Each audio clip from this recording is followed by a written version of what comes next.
ఓం నమ శివాయ. ఓం నమో నారాయణాయ. ఓం శ్రీ స్వర్ణాకర్షణ కాళభైరవాయ నమో నమః. ఓం శ్రీ నరదృష్టి నివారణ కాళభైరవాయ నమో నమః. నమస్తే అస్తు భగవన్ విశ్వేశ్వరాయ మహాదేవాయ త్రయంబకాయ త్రిపురాంతకాయ త్రికాగ్నికాలాయ కాలాగ్నిరుద్రాయ నీలకంఠాయ మృత్యుంజయాయ సర్వేశ్వరాయ సదాశివాయ శ్రీమన్మన్మహాదేవాయ నమో నమః. హరి ఓం. మా ఛానల్కి స్వాగతం. చూస్తున్న వీక్షకులకు ప్రేక్షకులకు ప్రియ కాళభైరవ భగవద్బంధులకి స్వాగతం పలుకుతూ మమ్మల్ని ఎంతగానో ఆదరిస్తూ ఉండబడినటువంటి ప్రియ సోదరీమణులకు సనాతన ధర్మ సంరక్షకులకి అందరికీ కూడా మహాశివరాత్రి పండగ శుభాకాంక్షలు. మహాదేవుడి యొక్క ఆశీస్సులు అందరిపైన ఉండాలని, అందరినీ చల్లగా ఆశీర్వదించాలని, నిండు నూరేళ్ల ఆయురారోగ్యాలకు అందరికీ ప్రసాదించాలని, జాతక చక్రంలో ఉండబడిన గ్రహ గమనాలు దోషాలు తొలగిపోయి ఎవరైతే ఏదైతే కోరుకుంటున్నారో అన్నింటా విజయాన్ని సాధించేటువంటి ఆశీర్వచనాన్ని భగవంతుడు అందరికీ ప్రసాదించాలని మనసారా కోరుకుందాం. 1-3-2024 నుండి 15-3-2024 వరకు పుట్టినటువంటి వారందరికీ కూడా ముందస్తుగా జన్మదిన శుభాకాంక్షలు. గతంలో వివాహం చేసుకున్న వారికి వివాహ వార్షికోత్సవ శుభాకాంక్షలు. ద్వాదశ రాశుల్లో గ్రహ గమనాల్ని ఒకసారి వీక్షింపచేద్దాం. మేషరాశిలో గురు సంచార స్థితి, కన్యరాశిలో కేతు సంచార స్థితి, మకర రాశిలో కుజుడు మరియు శుక్ర సంచార స్థితి, కుంభరాశిలో రవి బుధాదిత్య రాజయోగము మరియు శనేశ్వర స్వామివారి యొక్క సంచార స్థితి.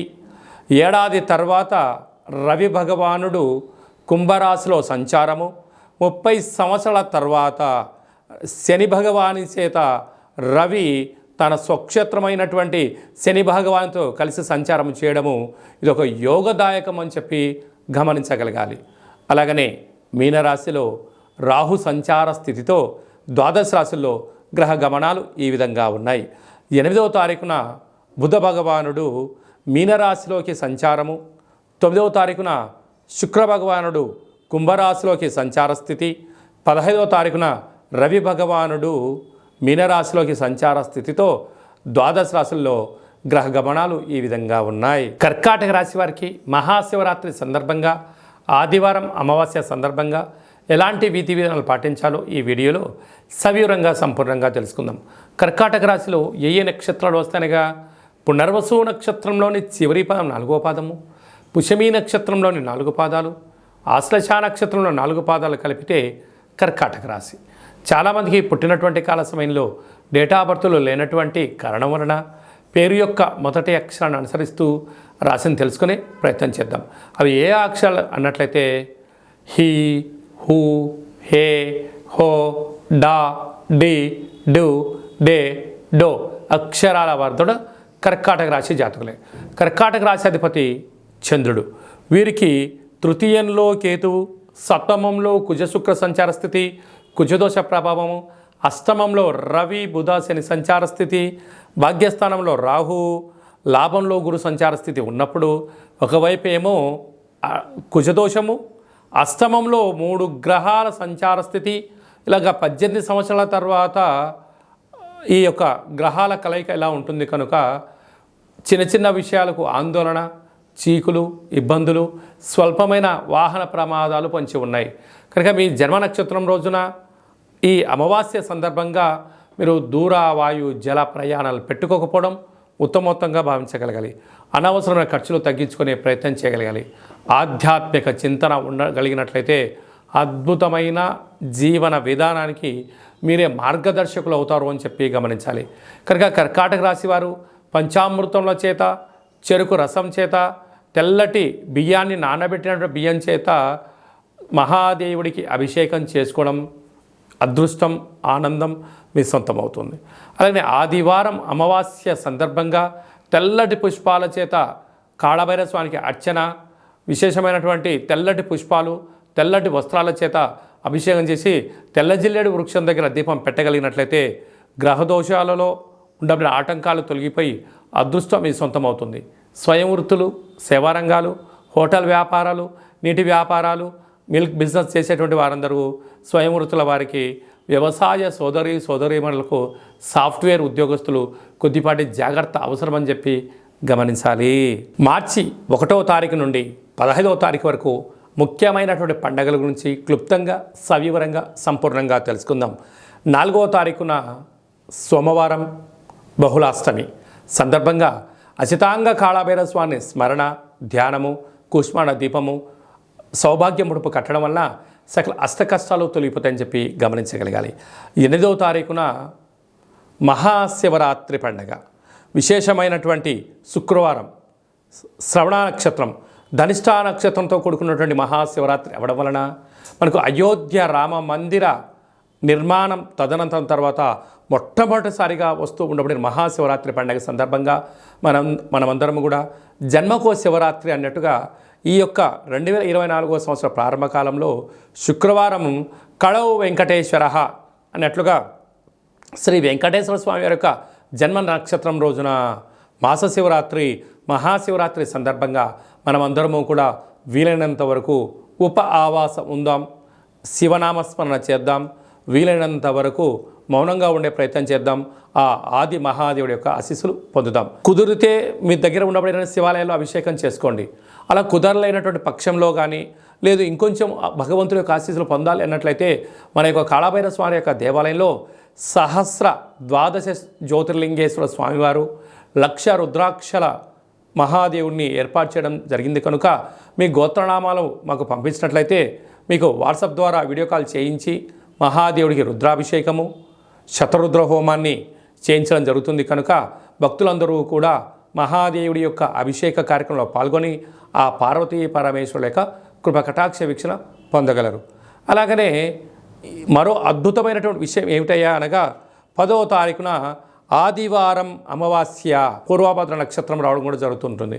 అంటే మాసాలలో ఆమాకావైనట్టుగా మాఘమాసము, అందులో మహాశివరాత్రి తదనంతరము ఆదివారం రోజు అమావాస్య రావడం వల్ల అద్భుతమైన అతీంద్రియమైన శక్తి సంపాదించడం కోసము ధ్యానం, పూజ, హోమ కార్యక్రమంలో పాల్గొన్నట్లయితే సకల శుభం కలుగుతుందని చెప్పి గమనించాలి.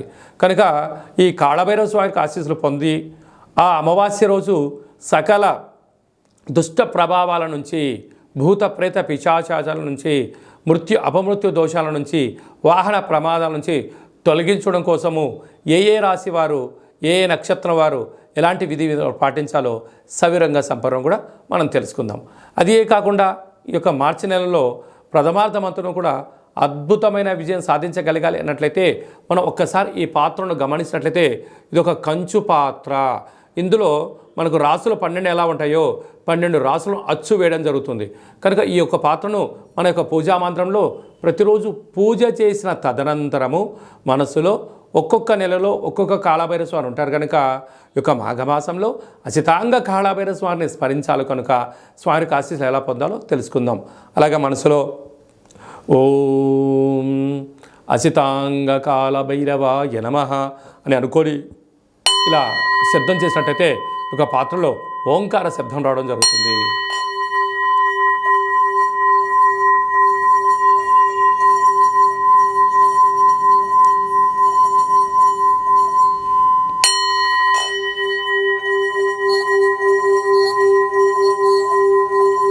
ఈ శబ్ద తరంగాల ద్వారా గృహంలో మనకు ఉండబడినటువంటి దరిద్ర దేవత బయటికి వెళ్ళిపోయి బయట సంచరిస్తూ ఉండబడినటువంటి లక్ష్మీమాత మన గృహానికి వస్తుందని చెప్పి కూడా గమనించగలగాలి. కనుక ఒక కాళభైరవ హోమాన్ని, కాళభైరవ స్వామి యొక్క పిరమిడ్ని, ఈ యొక్క అక్షయపాత్రని, డాలర్ని, కంకణాన్ని, మీకు కాలికి చేయి కట్టుకునేటువంటి సౌభాగ్యమైనటువంటి రక్షణ కవచాన్ని కూడా ఏర్పాటు చేయడం జరుగుతుంది. ఆసక్తి గలవారు ఈ కింది నెంబర్ని సంప్రదించి అక్షయ పాత్రను సొంతం చేసుకుందాం, అష్ట కష్టాలకు దూరంగా ఉందాం, అష్టైశ్వర్యానికి స్వాగతం పలుకుతామని చెప్పి గమనించాలి. మీ యొక్క వ్యక్తిగత జాతకం తెలుసుకోవాలనుకుంటున్నారా? మీరు పుట్టినటువంటి తేదీ, నెల, సంవత్సరం, సమయం, మీరు పేరు, మీరు ఏ వృత్తి చేస్తున్నారో రాసి మీరు వాట్సాప్ పంపించగలిగినట్లయితే సంపూర్ణమైనటువంటి 100 సంవత్సరాల జాతకాన్ని రాసి పంపించి పుట్టినప్పుడు గ్రహ గమనాలు ఎలా ఉన్నాయి, ప్రస్తుతం ఎలా ఉన్నాయి, రాబోయే కాలం ఎలా ఉండబోతున్నాయో సవివరంగా సంపూర్ణంగా కూడా మీకు తెలియజేయడం జరుగుతుంది. చాలామందికి డేటా ఆఫ్ బర్త్లు లేనటువంటి వారికి మీ పేరు యొక్క మొదటి అక్షరాన్ని అనుసరిస్తూ కాళభైరవ ఉపాసన చేత రమణ శాస్త్రం ద్వారా, గవ్వళ ద్వారా మీకు జ్యోతిష్యం తెలియచేస్తూ భూత భవిష్యత్ ఉత్తమాలను కూడా తెలియజేయడం జరుగుతుంది. కనుక మీ వ్యక్తిగత జాతకం తెలుసుకోవాలనుకుంటున్నట్లయితే ఈ కింది నెంబర్ సంప్రదించి అపాయింట్మెంట్ తీసుకొని సంప్రదించగలరు. అలాగా మీ అబ్బాయికి కానీ అమ్మాయికి కానీ ఎంత వివాహ ప్రయత్నం చేసినా వివాహం అవ్వడం లేదా, జాతకంలో ఎలాంటి దోషాలు ఉన్నాయి, వచ్చేటువంటి అమ్మాయి యొక్క కానీ అబ్బాయి యొక్క జాతకంలో ఎలాంటి యోగాలు ఉన్నాయో వివాహ పొంతన మన యొక్క దేవాలయంలో అద్భుతంగా చూడడం కూడా జరుగుతుంది. గతంలో వివాహం చేసుకున్నటువంటి దంపతులు తరచూ గొడవపడడం కానీ, పోలీస్ స్టేషన్లు గొడవలకు వెళ్తున్నట్లయితే మీ పేరులో స్వల్పమైన మార్పు చేత మిమ్మల్ని ఆ పార్వతీ పరమేశ్వరులు ఎలా కలిసి ఉంటారో మీరు అలా కలిసి ఉండడానికి ఆధ్యాత్మిక సలహాలు సూచనలు కూడా ఇవ్వడం జరుగుతుంది.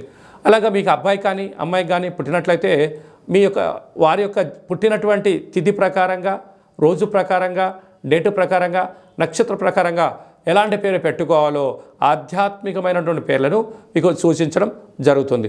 అదే కాకుండా చాలామందికి కాళభైరవ మంత్ర ఉపదేశం ఎలా తీసుకోవాలి, కాళభైరవ సాధన ఎలా చేయాలి, కాళభైరవ స్వామి వారి ఆశీస్సులు ఎలా పొందాలో అని అనుకుంటుంటారు. వారందరికీ కూడా మన యొక్క దేవాలయంలో మంత్రోపదేశం, జపము, తర్పణము, హోమ కార్యక్రమాన్ని ఎలా చేసుకోవాలో తెలియజేస్తూ ఆధ్యాత్మిక సలహాలు సూచనలు మీకు ఇవ్వడం జరుగుతుంది.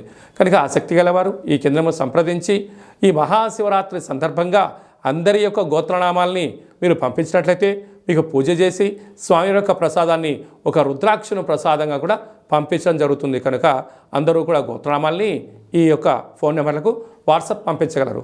అందరిపైన మహాదేవుడి యొక్క ఆశీర్వాదాలు ఉండాలని కోరుకుంటూ ఆశీర్వచనం. సర్వమంగళ మాంగళ్యే శివే సర్వార్థి సాధికే శరణ్యే త్రయంబకే దేవి నారాయణి నమోస్తుతే. హరి ఓం. శతమానం భవతి శతాయు పురుష సతేంద్రియ ఆయుష్యేవేంద్రియే ప్రతిష్టతి. ధనం ధాన్యం బహుపుత్రలాభం శత సంవత్సరం దీర్ఘమాయు. సర్వే జనా సుఖినో భవంతు. లోకా సమస్తా సుఖినో భవంతు. సర్వం శివార్పణమస్తు. ఈ వీడియో మీకు నచ్చినట్టయితే లైక్ చేయండి, షేర్ చేయండి. మేము చేస్తున్న వీడియోలో మీకు ముందస్తుగా నోటిఫికేషన్ రావాలి అన్నట్టయితే సబ్స్క్రైబ్ చేసుకొని ఆల్ అనే బటన్ కూడా తెలియచేయండి. మీరు ఎవరి క్షేమాన్ని కోరుకుంటున్నారో లేదా మీ క్షేమాన్ని ఎవరైతే కోరుకుంటున్నారో వారందరికీ ఈ మహాదేవుడి యొక్క అభిషేక కార్యక్రమమైనటువంటి ఈ వీడియోను అందరికీ ఫార్వర్డ్ చేయండి. మహాదేవుడి యొక్క ఆశీస్సులు పొందండి.